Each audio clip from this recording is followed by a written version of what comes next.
Raih Surga mempersembahkan kajian ilmiah. Ini juga menerangkan kepada kita, ma'asyiral ikhwah rahimakumullah, pentingnya seorang muslim untuk senantiasa menggunakan lafaz-lafaz yang disebutkan di dalam syariat. Karena lafaz-lafaz atau istilah-istilah yang disebutkan di dalam syariat itu lebih tepat, lebih teliti dan pasti benarnya, karena datangnya dari Allah Rabbul Alamin dan datangnya dari Rasulullah sallallahu alaihi wasallam. Wa ma yantiqu 'anil hawa in huwa illa wahyun yuha. Bahwa Nabi sallallahu alaihi wasallam tidaklah mengucapkan sesuatu dari hawa nafsu. Itu adalah wahyu yang diwahyukan dari Allah Azza wa Jalla kepada beliau. Maka para ulama menasihatkan untuk senantiasa menggunakan istilah-istilah yang memang disebutkan di dalam kitab Allah, disebutkan di dalam sunnah Rasulullah sallallahu alaihi wasallam, atau yang datang dari riwayat-riwayat dari kalangan para ulama salaf. Tidak membuat ungkapan-ungkapan sendiri, yang ungkapan itu tidak bersumber dari kitab Allah, tidak bersumber dari sunnah Nabi sallallahu alaihi wasallam. Itu lebih selamat, itu lebih baik. Mengapa kita mengatakan Allah memiliki sifat rahmat? Karena Allah Azza wa Jalla yang berfirman. Mengapa kita mengatakan bahwa Allah Subhanahu wa ta'ala memiliki sifat malu?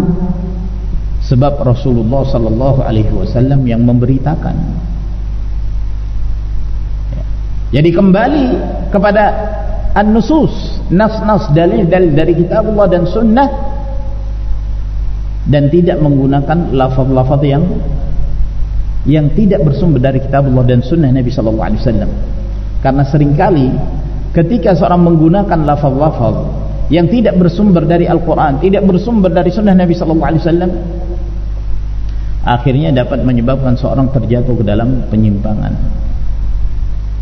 terjatuh ke dalam kesesatan.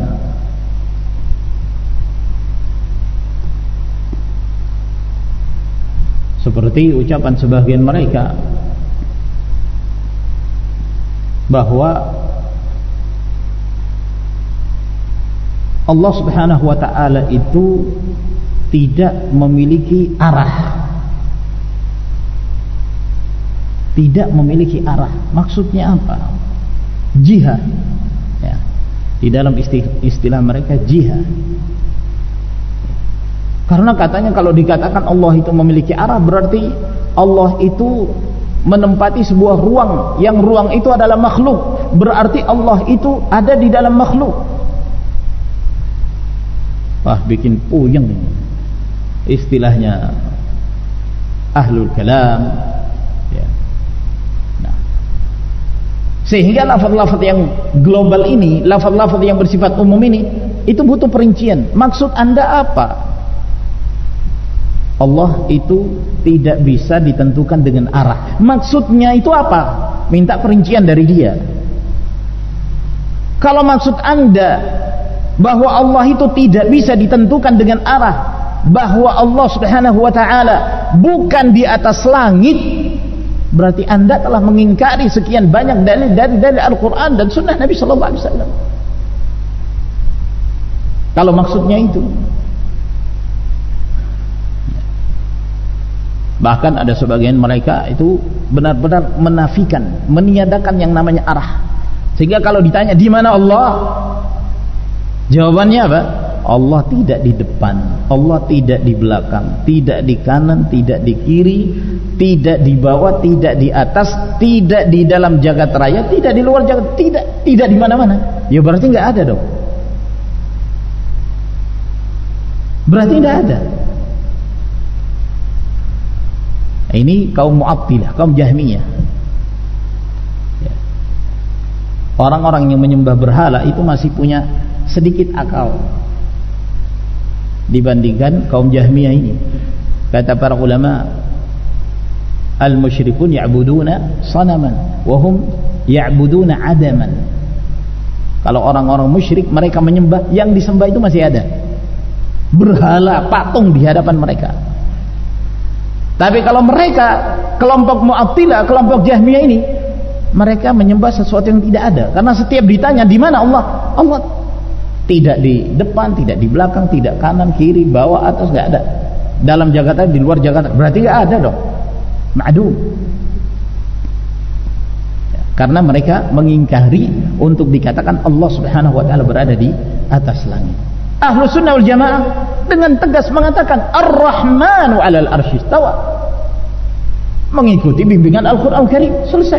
Wa huwal qahiru fawqa ibadihi, dialah Allah subhanahu wa ta'ala maha kuasa di atas seluruh hamba-hambanya. Allah di atas seluruh hamba-hambanya, jelas ungkapan Al-Qur'an Karim.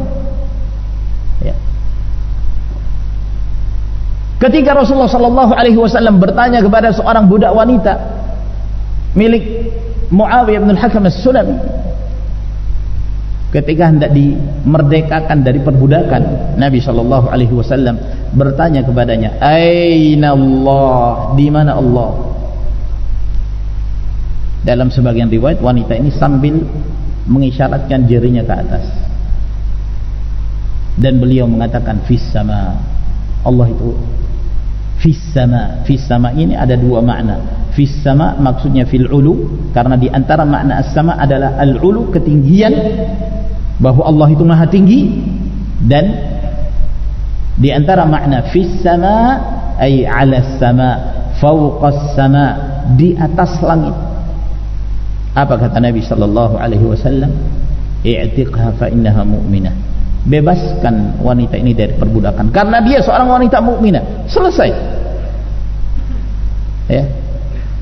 Tidak perlu membawa teori-teori yang rumit yang datang dari para kaum filsafat, ahlul kalam, yang menjauhkan manusia dari kitabullah, dari sunnah Nabi sallallahu alaihi wasallam, yang selalu membangun sesuatu di atas akal. Ya. Akal. Sehingga apabila terjadi pertentangan antara akli dengan nakli, akal dengan wahyu, maka akal didahulukan. Ini pendapatnya ahlul kalam. Ini kaum filsafat. Hati-hati. Ya. Akal bagi mereka di atas segala sesuatu. Dengan menggunakan akal selamat. Jadi akal adalah seluruhnya dalam pandangan mereka. Ini batil. Ya, akal yang sehat tidak akan bertentangan dengan wahyu yang datang dari Allah Subhanahu wa taala. Jadi Islam ini begitu mudah menerangkan tentang Allah, mengenalkan kepada kita Rabbuna Azza wa Jalla. Allah Azza wa Jalla berada di atas langit. Mereka mengatakan kita tidak boleh menetapkan arah bagi Allah. Lah maksudnya apa? Kalau yang dimaksud adalah mengingkari tentang ketinggian Allah Subhanahu wa taala, maka ini berbahaya. Ini termasuk kekufuran, mengingkari sekian banyak dari dalil-dalil kitabullah dan sunnah Nabi sallallahu alaihi wasallam. Maka ini penting ma'asyiral ikhwah rahimakumullah. Ya. Kembali kepada nas syar'i, dan ini yang senantiasa diingatkan oleh para ulama kita, yang diingatkan oleh para ulama salaf, berpegang kepada athar, berpegang kepada riwayat-riwayat yang datang dari kitabullah, dari sunnah Nabi sallallahu alaihi wasallam. Maka itu akan menyelamatkan. Al-i'tisam bis sunnati najah. Berpegang teguh kepada sunnah adalah keselamatan.